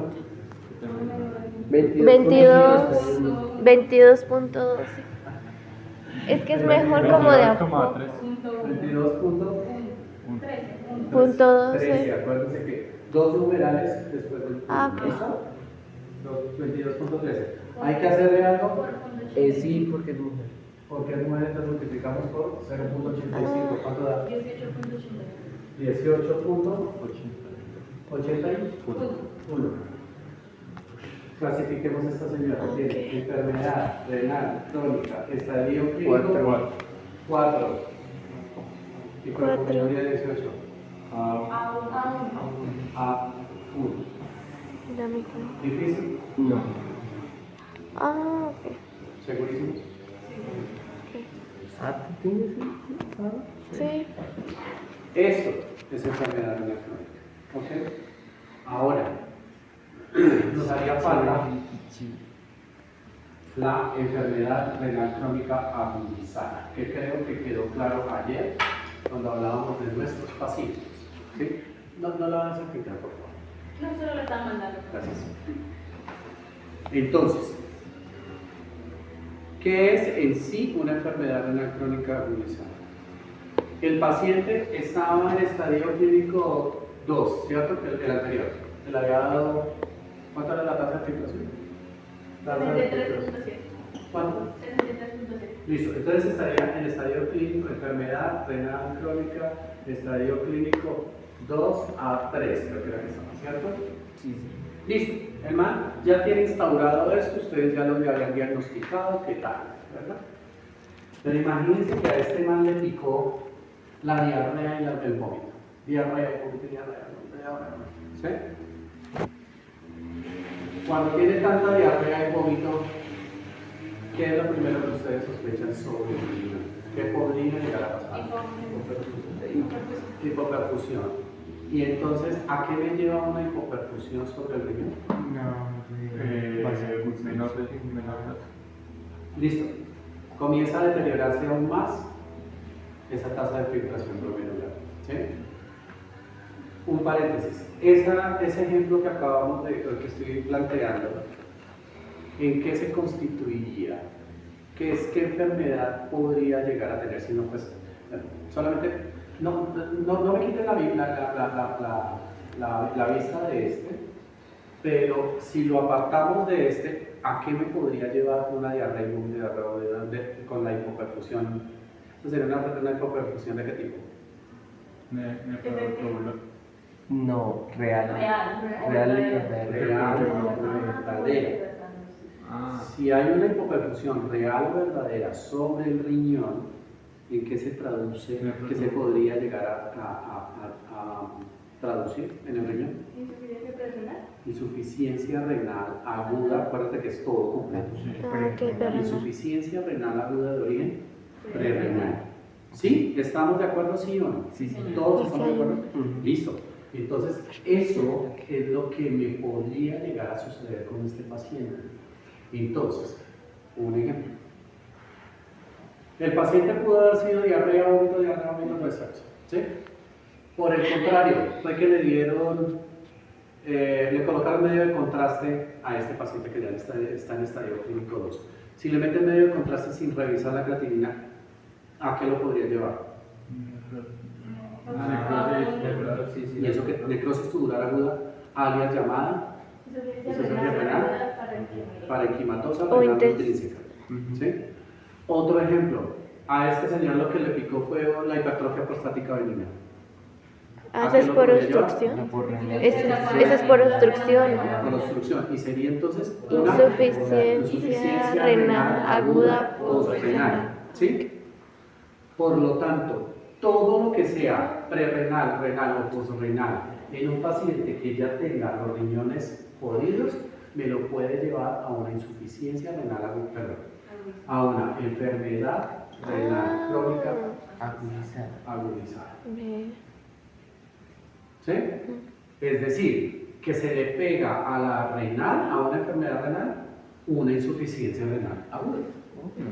¿Sí? Claramente, si hay diarrea y vómito, que es nuestro ejemplo inicial, cualquiera de las tres ya vimos que lo que va a suceder es que cualquiera de las tres va a llevar a que la tasa de filtración disminuya. Que si le hacen tratamiento, vuelve otra vez a lo normal, en la aguda. ¿Sí? No me miren esto todavía. A lo agudo. Que si le hago una RTU al paciente que tiene la hipertrofia prostática, le hago una prostatectomía, pues le quito la obstrucción y vuelve otra vez los riñones a respirar, es decir, vuelven otra vez a orinar. ¿Sí? Que si tenía cálculos bilaterales, pues puta, que nos dé el número del baloto, porque eso es una lotería que se gana mal. Pero digamos que tenía cálculos bilaterales, si le quito los dos cálculos, ¿qué va a pasar con la tasa de filtración? Va a regresar. Mejora, des en cuenta. Ahora, que si era una necrosis tubular aguda y le quito la fotericina B, bueno, el tóxico es y lo hidrato, como decíamos ayer, ¿qué pasa? Que la tasa de filtración Vuelve a la normalidad. ¿sí? Que si era el diarrea y vómito, que le pongo líquidos a este man, ¿qué hago? Le mejoro perfusión y le quito la insuficiencia renal. ¿Sí? ¿Quedó entendido? Sí. Es decir, las insuficiencias renales, si se le hace el manejo, si se le instaura el tratamiento lo más pronto posible, vuelven a mejorar y están y volverían a su estado normal. ¿Sí? A diferencia de la enfermedad renal crónica, que ella ya no tiene tratamiento. Lo que hay que tener es cuidado que no siga deteriorándose porque esto es irreversible. ¿Sí? Ahora bien, pongámosle ahora la enfermedad renal crónica agudizada. Estamos diciendo que este man viene con diarrea y vómito. Particularmente que estaba en estadio clínico 2. ¿Qué pasa si viene con diarrea y vómito de la bronca? ¿Qué pasa con la... Listo. ¿Y qué pasa con la tasa de filtración? Está disminuida.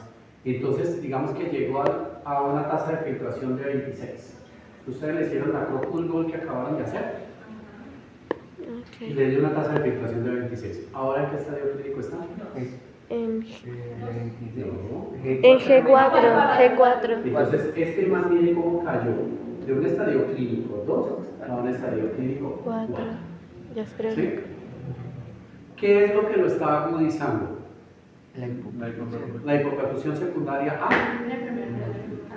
No, sí, a la prerrenal, ¿sí? A la deshidratación. A la deshidratación, a la hipovolemia. ¿Qué le van a hacer? Controlar los Reposición del líquido, hidratarlo, tales, ¿sí? Ahora, yo ya lo hidraté y mejoro y al tercer día de haberle iniciado el tratamiento, le vuelvo otra vez a hacer la Procul alias tasa de filtración glomerular y veo cómo volvió otra vez a tener una tasa de filtración de 66, por ejemplo. Se lo recupero. ¿Sí? Volvió otra vez a su estadio clínico de base. Obviamente no puedo esperar que llegue al 1 porque ya vimos que esto es irreversible. ¿Sí? Esto es lo que se llama enfermedad renal crónica agudizada. ¿Sí? ¿Entendidos? ¿Segurísimos? Sí. Puta, donde me lleguen a quedar mal con este viejo. Con Caicedo. No voy a tener algo papel. O sea, esa es la única condición en la que puede ser reversible la tasa de filtración. Dentro de la enfermedad renal crónica es de la única forma que se puede revertir a un estadio previo. Listo. ¿Sí? Puede, miren que la palabra es poder, puede que este paciente ya no me quede en el estadio clínico 3, sino que fue tan severo el daño sobre el riñón que me puede ahora quedar en el estadio clínico 3. ¿Sí? Hay pacientes que es tan severo que quedan en el estadio clínico 5. Bueno, que llegan al estadio clínico, requieren diálisis por una par de sesiones y vuelve y otra vez recupera y se cuenta que no quedó en diálisis. O, por el contrario, ya queda en el estadio clínico 5, se le tiró completamente el riñón. ¿Sí? Por una noxa. La noxa es una prerrenal, renal por renal. También puede ser un nefrótico o un nefrítico. ¿Sí? Pero acuérdense que el nefrótico y el nefrítico también son crónicos. Así que lo que sí agudiza son una insuficiencia renal aguda, prerrenal, renal por renal. Que lo entendí.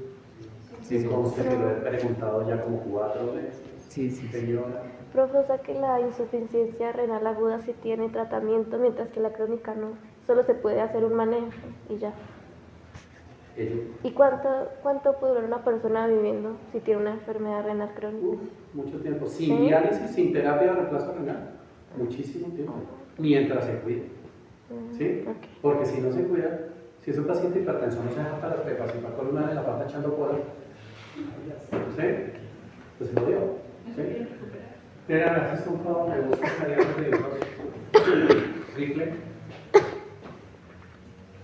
Voy a hacer, quiero que quede claro que lo que acabamos de hacer es completar lo de la enfermedad renal crónica. ¿Listo? Si lo que nos faltó es, si lo que nos faltó la tabla de rifle y la aquí para la explicación.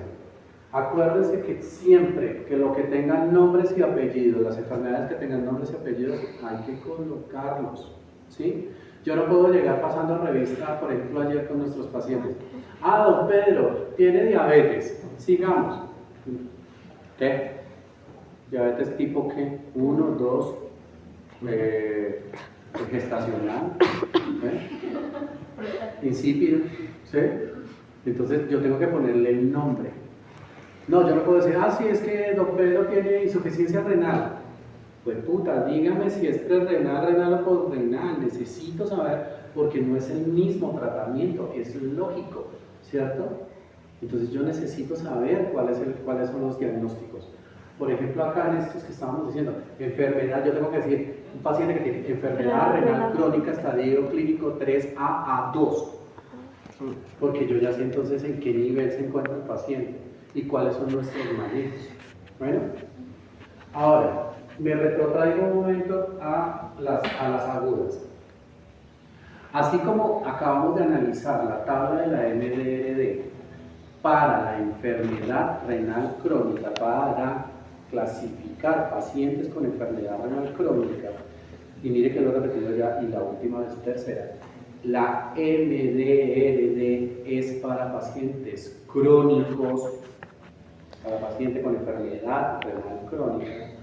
La clasificación Rifle y la AKIN, que ahorita miramos, son para clasificar las insuficiencias renales, ya sea prerrenal, renal o postrenal. ¿Listo? Entonces, si nos damos cuenta, la clasificación Rifle, colocan el Rifle allá siempre, para que uno se haga la imagen. Esto es un acróstico. ¿Sí? ¿Es en inglés? Read in your phone notes and the function. ¿Sí? Si lo ponemos en español, riesgo, lesión, fracaso, pérdida y fracaso renal terminal. ¿Sí? Entonces, ¿cómo hacemos nosotros para clasificar a nuestro paciente? Yo tengo que decir, bueno, este paciente, el de la diarrea y vómito, ¿sí? Tengo un paciente con enfermedad renal crónica y le tengo que colocar Rifle R, Rifle L, Rifle F, Rifle, lo que me dé. O AKIN 1, AKIN 2 o AKIN 3. Y hay médicos, sobre todo del hospital, que son sus compañeros, que me mandan pacientes a la unidad renal y me le colocan las dos clasificaciones. Una chimba. ¿Sí? Me dicen rifle R AKIN 1. ¡Ay! Se pasó ese tío. Bien, bacano, porque eso significa que sabe cómo se hicieron las cosas. ¿Sí? Entonces, acuérdense, le estamos colocando el apellido a la insuficiencia renal. ¿Ok? Listo. Entonces me dicen que para allá. Ahí sí la cagué. ¿Cómo queda? Que para clasificar.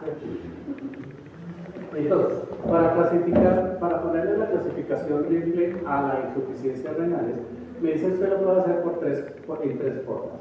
Lo puede hacer o por un incremento de la creatinina sérica, 2, por una disminución de la tasa de filtración glomerular, o 3, por un deterioro en el gasto urinario. ¿Sí? ¿Cuál es el problema? Acuérdense que dentro de la definición de insuficiencias renales dice que son aquellos problemas renales que se instauran en horas o días.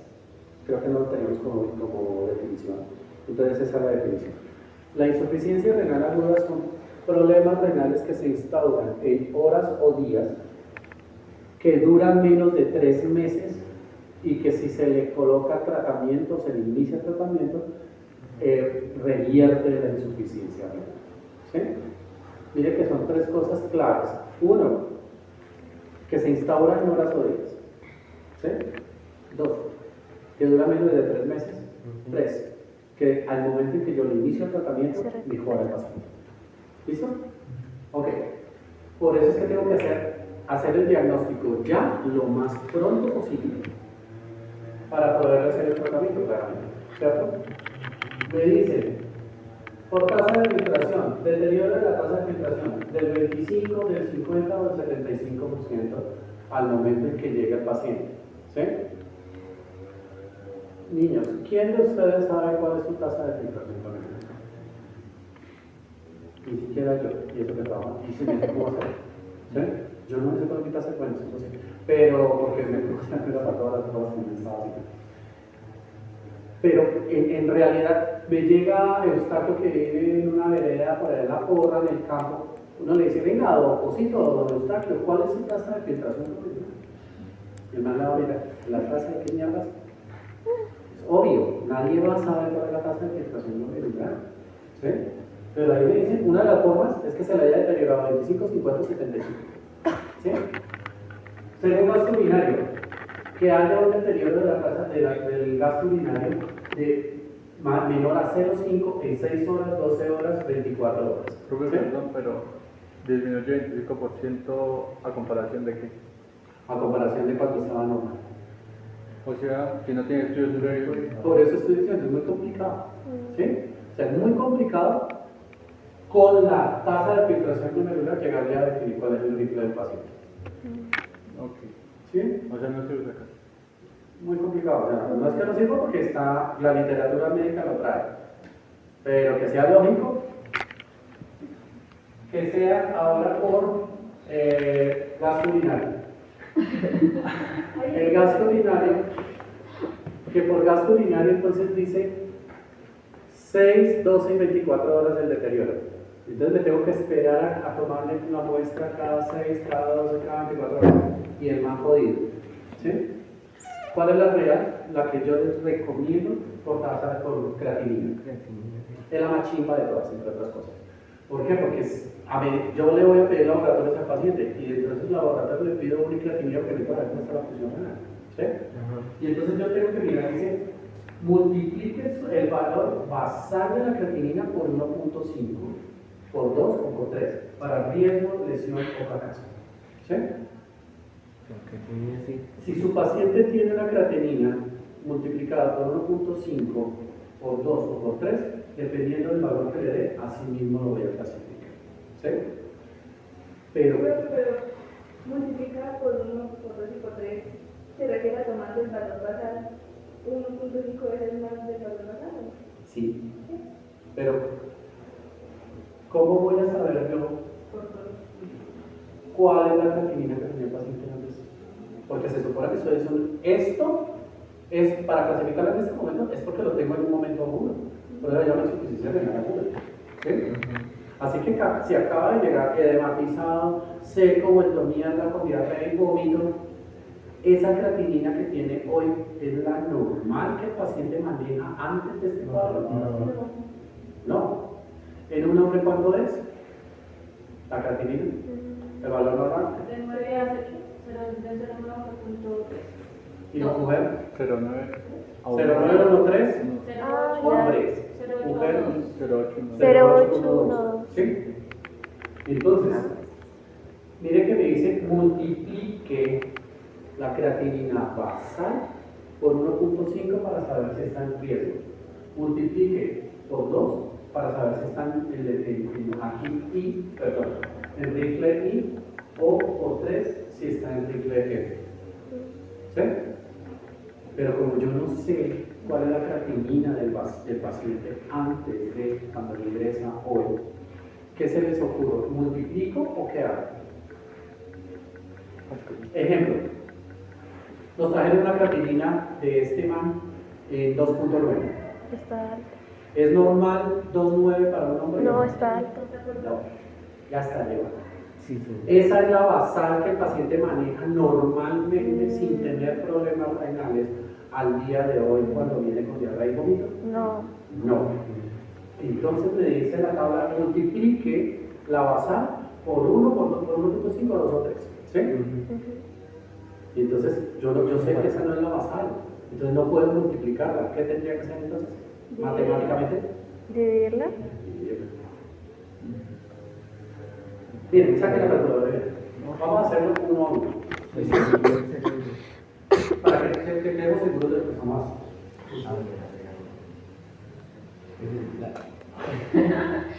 Hacia arriba, ¿verdad? Sí. Sí. Ay, entonces, no, ahí. Sí, están dos. Entonces, 2, 9. Vamos a hacerlo, por eso les digo, hagámoslo uno a uno, cosa que intentamos. 2, 9, dividámoslo entre 1.5. ¿Cuánto me da?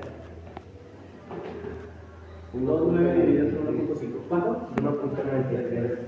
1.93 es normal para un hombre. No. 2.9 dividido entre 2. ¿Cuánto da? 1.46. ¿Es normal para un hombre? No. 2.9 dividido entre 3. ¿Es normal para un hombre? Sí. ¿Está en Entre el rango 0. en que se maneja Sí. la creatinina de un hombre? Ajá. ¿Qué rifle tiene el paciente? ¿Rifle F? Ah. ¿Seguros? Y cuando ya sí, y cuando sí tengo No la entendí. normal, hago lo contrario, yo multiplico. Porque era la basal. ¿Cuándo es lo? Digamos que si le pongo lógica, un ejemplo de lógica, para que el man yo tenga la creatinina basal, es porque el man, por ejemplo, me acaba de llegar en un accidente de tránsito, está que chorrea sangre con hipertensión, ¿sí? Yo ya sé que está perdiendo volemia, por lo tanto sé que se me va a llevar el riñón, ¿sí? Necesito saber cómo está, es una insuficiencia renal aguda, de origen prerenal, ¿cierto? Por lo tanto es aguda. Y yo digo, puta, ¿cuál será la basal de este man? Y el man me saca, ay, venga, es que el sábado me iban a hacer una colecistectomía ahí a los laboratorios. Ah, ahora sí tengo la basal. ¿Sí? Pero porque al man le habían tomado unos previos. ¿Sí? Y con esa sí era la basal antes del momento agudo. Pero no importa la antigüedad. No, claro que sí. Pero digamos que como era para el sábado, así que se lo hubieran hecho todo el lunes. Porque son los prequirúrgicos. Bueno, ok. No te metas tanta rollo porque para que no te pierdas, ¿sí? Sí, lógicamente puede suceder que puede haber una creatinina hace 2 años. No, es que le vamos a hacer el procedimiento. Mi ejemplo es que le iban a hacer el sábado y traía los prequirúrgicos. ¿Listo? Entonces sería la única forma en que yo creo que yo podría llegar a tener la basal del paciente para multiplicar. Pero como no la tengo, la que me den, la tengo es que dividir. ¿Sí? Y entonces aquí me dicen, multiplica por 1.5 si es para rifle R. 2, rifle I. Y des en cuenta que colocando la palabra completa. Ustedes tienen que colocar, tienen que colocar insuficiencia renal aguda prerrenal, rifle R, rifle I, rifle F. No pueden colocar la letra sola, porque tienen que los médicos saber cuál es la escala que están utilizando. ¿Listo? Ok. Ahora,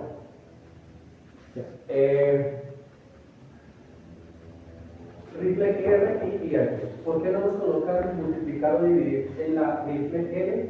Porque es que el paciente se esté manejando entre las tres anteriores cualquier cifra mayor a 4 semanas.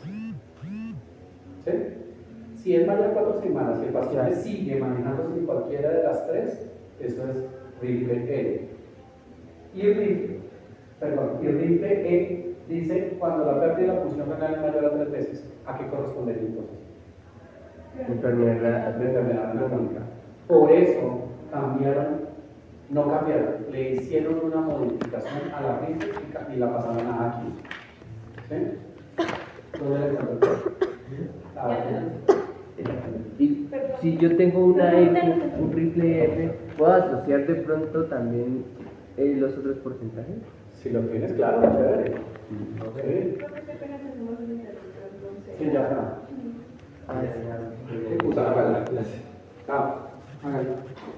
Mañana miramos eso. Gracias. Profe, muchas gracias. Gracias.